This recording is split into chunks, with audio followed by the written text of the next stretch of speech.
Hello guys, welcome back to my. I don't know मैं किससे hello guys बोलता हूँ, क्योंकि ये वीडियो कोई देखता नहीं है मेरे अलावा, and I am really happy कोई नहीं देखता है। Just this my camera. Hello my camera. तो आज कैमरा तुम देख पा रहे हो कि मैंने सेटअप करा है। मैंने अच्छी टी शर्ट पहनी, अच्छे कलर की, जो कि कलर ग्रेडिंग में हेल्प करती है। मेरे घटिया से कैमरा क्वालिटी में भी मेरी शक्ल तुम्हें थोड़ी साफ़ दिख रही है, एंड मैं थोड़ा गुड लुकिंग दिख रहा हूँ, क्योंकि मैंने फेस वॉश करके बाल भी अच्छे से किया है, एंड मैंने अच्छी टी शर्ट पहनी है। मैंने ये गमछा पहन के रखा है, क्योंकि बस ऐसे ही मेरा मन करा, एंड मैंने सेटअप किया है बहुत सही। मेरे वेट ये देख,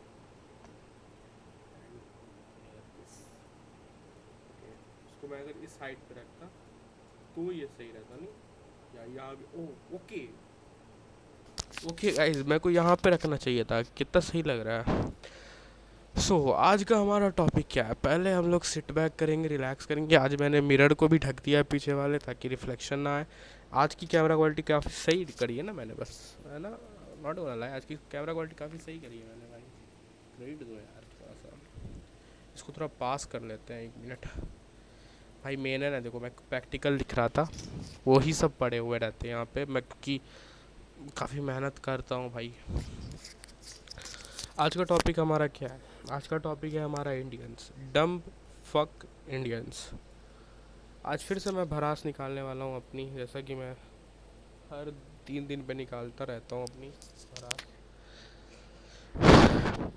और आज मैं कुछ अच्छे वे में भड़ास निकालने वाला हूँ। एंड मैं कभी भी विंडो के साइड बैठा हूँ रात के अराउंड कितने 1 बजने वाले, तो मैं कुछ नेगेटिव नहीं बोलने वाला हूँ ऑब्वियसली, ठीक है। सो सीधे टॉपिक पे आता हूँ। मैं 2 मिनट मैंने बकचोदी में पार कर दी। Indians, dumb fuck Indians. तुम्हें क्या लगता है, अगर जितनी भी प्रॉब्लम्स अभी हमारी सोसाइटी में है, वो प्रॉब्लम सॉल्व हो जाएंगी अगर हम अपने गवर्नमेंट को, या हम अगर अपने गवर्नमेंट को बस चेंज कर देंगे, या एक मोदी गवर्नमेंट को हटा देंगे, जैसा कि काफ़ी लोग को लगता है कि सारी चीज़ें मोदी गवर्नमेंट ने कर रखी है। तो अगर क्या तुम्हें क्या लगता है, अगर हम मोदी गवर्नमेंट को हटा देंगे तो सारी चीज़ें ठीक हो जाएंगी? काफ़ी लोगों को लगता है कि प्रॉब्लम गवर्नमेंट है। हाँ है, प्रॉब्लम गवर्नमेंट है, क्योंकि गवर्नमेंट हमें लूटती है। लेकिन लूटा उन्हें जाता है जो डम्ब होते हैं। ये चीज़ चुभेगी, आई नो, बट ये सच बात है। लूटा उन्हें जाता है जो डम्ब होते हैं। Dumb in the sense of हर चीज़ में जो डम्ब होते हैं। हम सब के पास एक वोटिंग राइट। हम सब, let's take the situation of Bihar, maximum लोग जाति पे वोट करते हैं, मैक्सिमम लोग अपने कम्युनिटी वाले पे वोट करना चाहते हैं। एंड उसका रीज़न है, उसका रीज़न ये है कि उन्हें लगता है कि अगर उनकी कम्युनिटी वाला रहेगा तो वो उन्हें सपोर्ट करेगा, जो कि ऑब्वियसली नहीं होता है। वो उन्हें फ़कअप कर देता है, वो उन्हें फ़कअप कर देता है कम्प्लीटली भाई। व्हाट द फक भाई, क्या सही लग रहा है नहीं? वो उन्हें फ़कअप कर देता है कम्प्लीटली, एंड उनके सारे एक्सपेक्टेशंस पे पानी फेरता है।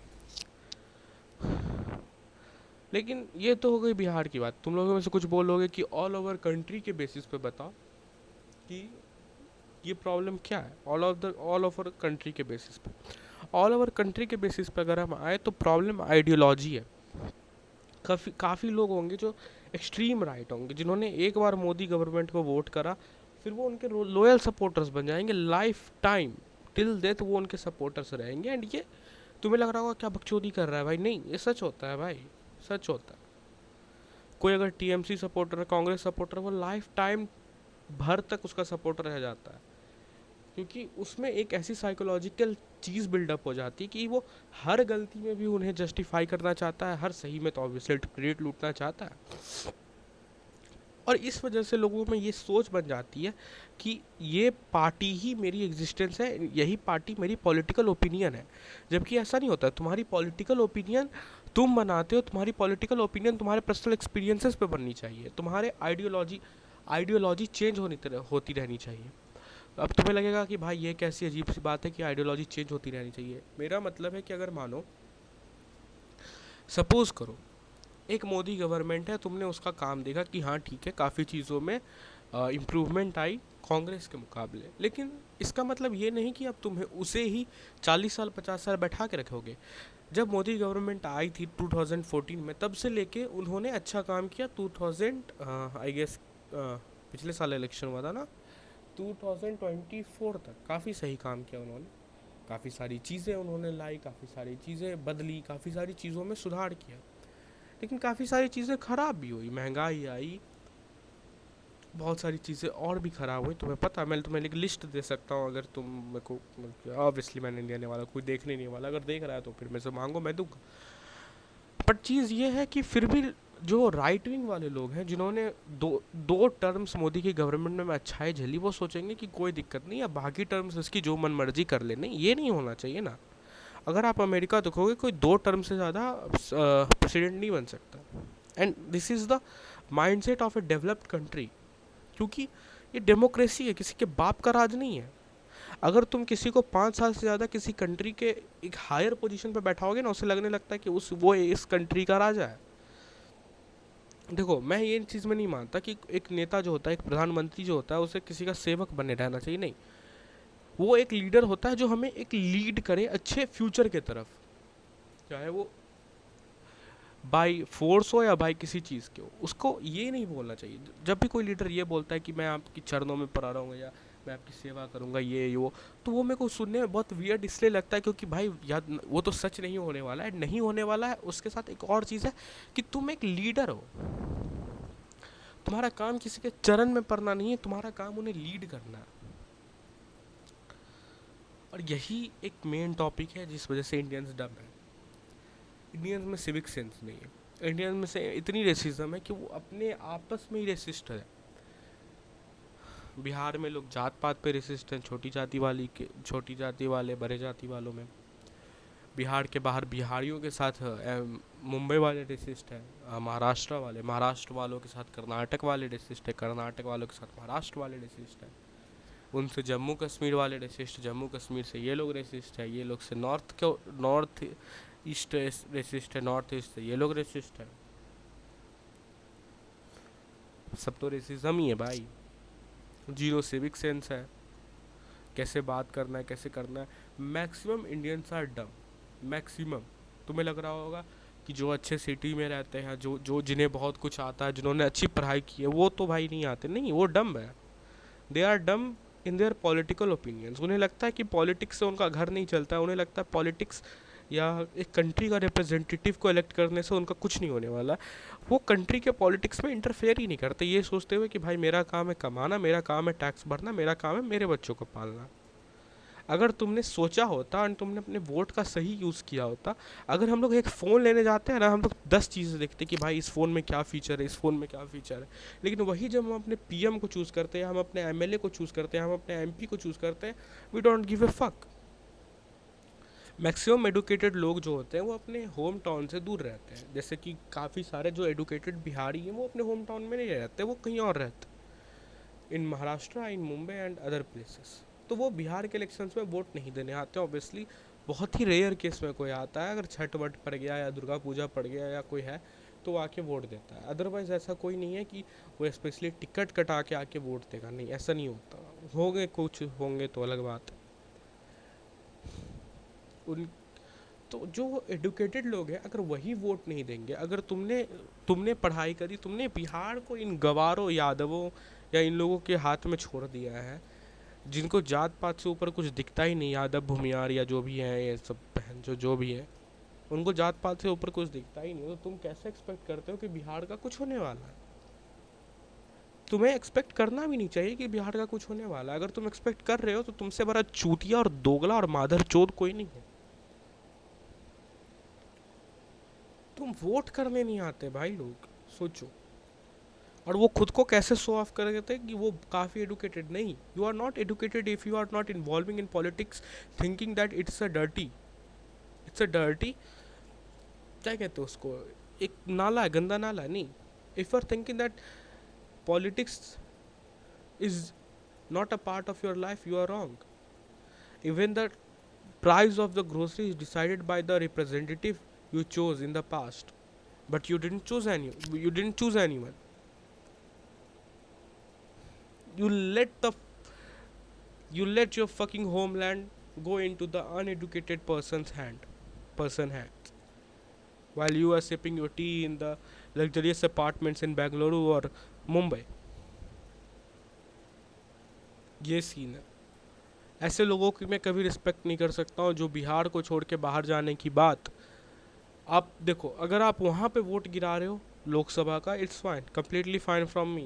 लेकिन ऐसे चूतियों को मैं कभी रिस्पेक्ट नहीं कर सकता जिन्होंने अपने होम टाउन को छोड़ने के बाद वोटिंग करना ही बंद कर दिया, वोट गिराना ही बंद कर दिया.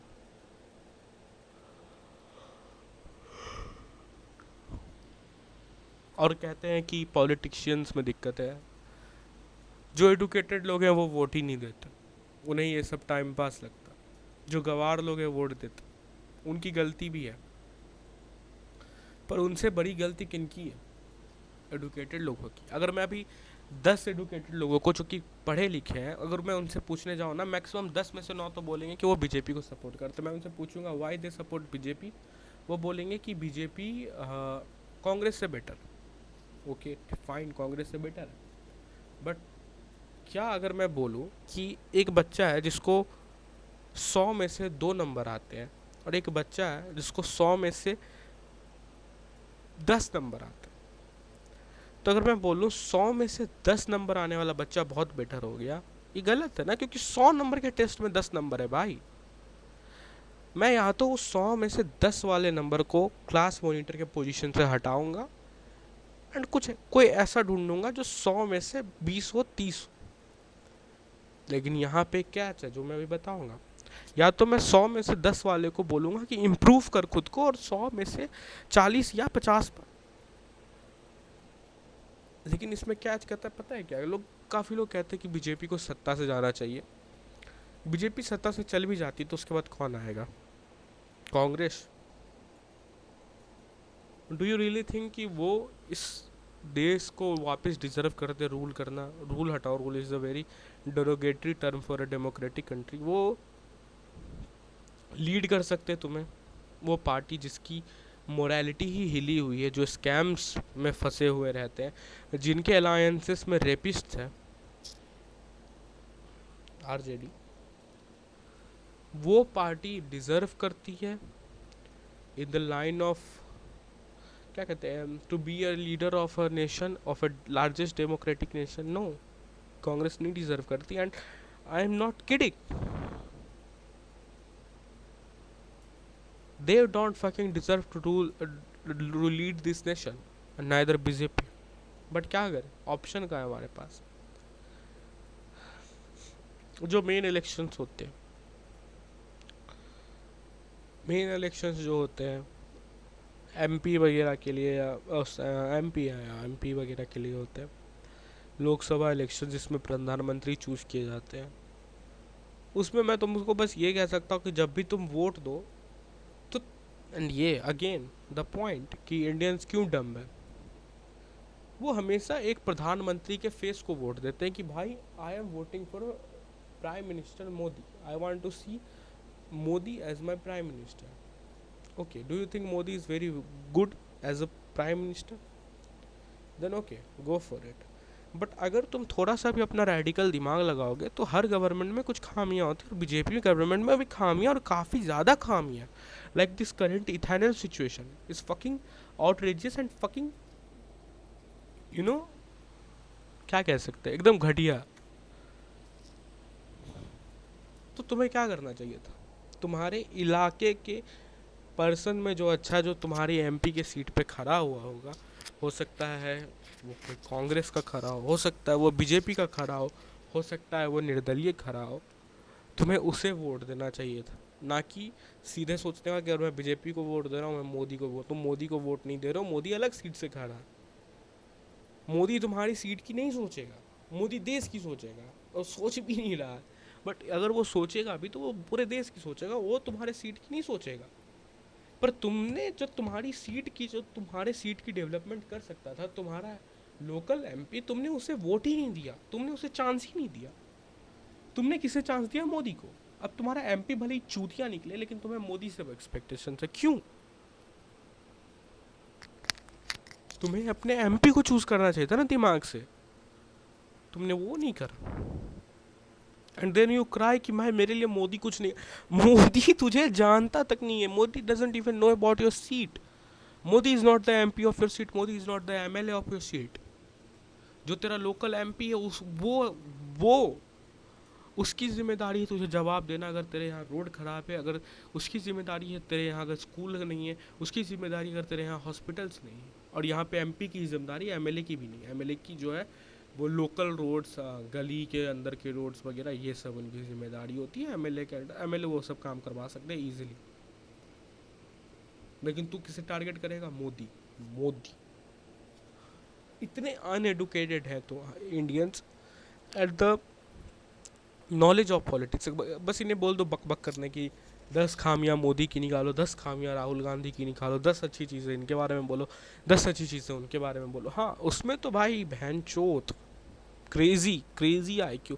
आई don't know about overall India, but in Bihar crazy IQ चलता है उनमें।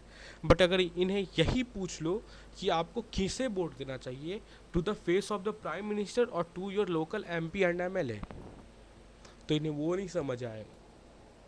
5 साल ये चुदेंगे, मोदी को गाली देंगे इनडायरेक्टली, लेकिन अपने MP और MLA को पूछने भी नहीं जाएंगे कि भाई तूने क्या कर रहा है, क्या काम कर रहा है मेरे यहाँ, क्यों मैंने तेको वोट दिया। नहीं। And this is the end of this video. I think 16 minute की बकबक करी है मैंने, 16 मिनट भरास निकाला जो वापस से। अभी एक और भरास निकालने वाला हूँ, एक और वीडियो बनाने वाला हूँ। Gonna upload the fucking both video today and I don't give a fuck भाई क्या होता है।